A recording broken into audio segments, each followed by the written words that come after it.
முருகனே துணை. அனைவருக்கும் இனிய வணக்கம். ஆன்மீகம் ஸ்டார்ட்ஸ் உங்களை அன்புடன் வரவேற்கிறது. பதிவு வெற்றிகளை தரும் முருகனின் திருநாமம். ஆடி மாதத்தில் வளர்பிறை சஷ்டி என்பது இன்றைக்கு வந்துவிட்டது. ஒவ்வொரு மாத சஷ்டியிலும் இதை நீங்கள் வழிபடலாம். அன்றைய நாளில் முருகப்பெருமானை நாம் வழிபாடு செய்வது என்பது மிகவும் சிறப்பு. பலரும் குழந்தை பாக்கியம் வேண்டி முருகப்பெருமானை வளர்பிறை சஷ்டியில் வழிபாடு செய்வார்கள். அப்படி வழிபாடு செய்வதன் மூலம் முருகனின் அருளால் அவருக்கு வளர ஆரம்பிக்கும், அவரை வணங்குவதால் என்று கூறப்படுகிறது. அப்படிப்பட்ட நாளில் நமக்கு வெற்றிகள் கிடைப்பதற்கு கூற வேண்டிய முருகனின் திருநாமத்தை பற்றி தான் நாம் இந்த பதிவில் பார்க்க போகிறோம். வெற்றிகளை தரும் முருகனின் திருநாமம். ஒவ்வொரு தெய்வத்திற்கும் பலவிதமான சூட்சமமான திருநாமங்கள் இருக்கின்றன. ஒவ்வொரு திருநாமத்திற்கும் ஒவ்வொரு விதமான அர்த்தங்கள் இருக்கிறது. எந்த நேரத்தில் எந்த திருநாமத்தை கூறுகிறோமோ அதற்கு ஏற்றாற்போல் பலன் கிடைக்கும் என்று கூறப்படுகிறது. அந்த வகையில் முருகனுக்கும் ஏராளமான திருநாமங்கள் இருக்கின்றன. தன்னை நினைத்து முழு மனதோடு யார் ஒருவர் எப்படி அழைத்தாலும் முருகன் ஓடோடி வந்து விடுவார்.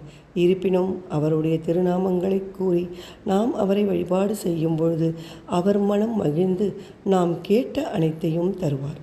அந்த வகையில் வெற்றிகள் கிடைப்பதற்கு கூற வேண்டிய முருகனின் திருநாமத்தை பற்றி தான் இப்பொழுது பார்க்க போகிறோம். இந்த திருநாமத்தை ஆடி மாதத்தில் வளர்பிறை சஷ்டியான இன்று நாம் தவறவிட்டால் கவலைப்பட வேண்டாம். அடுத்த சஷ்டியிலும் செய்யலாம். தேய்பிறை சஷ்டியிலும் காலையில் வெறும் வயிற்றில் கூற வேண்டும் என்பது குறிப்பிடத்தக்கது. விரதம் இருப்பவர்களாக இருக்கும் பட்சத்தில் இந்த நாமத்தை அன்றைய தினம் முழுவதும் கூறிக்கொண்டே இருக்கலாம். எவ்வளவு தூரம் நாம் இந்த திருநாமத்தை கூறிக்கொண்டே இருக்கிறோமோ அவ்வளவு தூரம் நம் வாழ்க்கையில் இருக்கக்கூடிய அனைத்து விதமான கஷ்டங்களும் தோல்விகளும் சங்கடங்களும் நீங்கி நாம் தொட்ட காரியங்கள் அனைத்திலும் நமக்கு வெற்றிகள் உண்டாகும். விரதம் இருக்க இயலாதவர்கள் உணவு சாப்பிடுவதற்கு முன்பாகவே இந்த திருநாமத்தை கூறிவிட வேண்டும். குறைந்தபட்சம் 6 முறையோ அதிகபட்சம் தங்களால் இயன்ற அளவு கூறலாம்.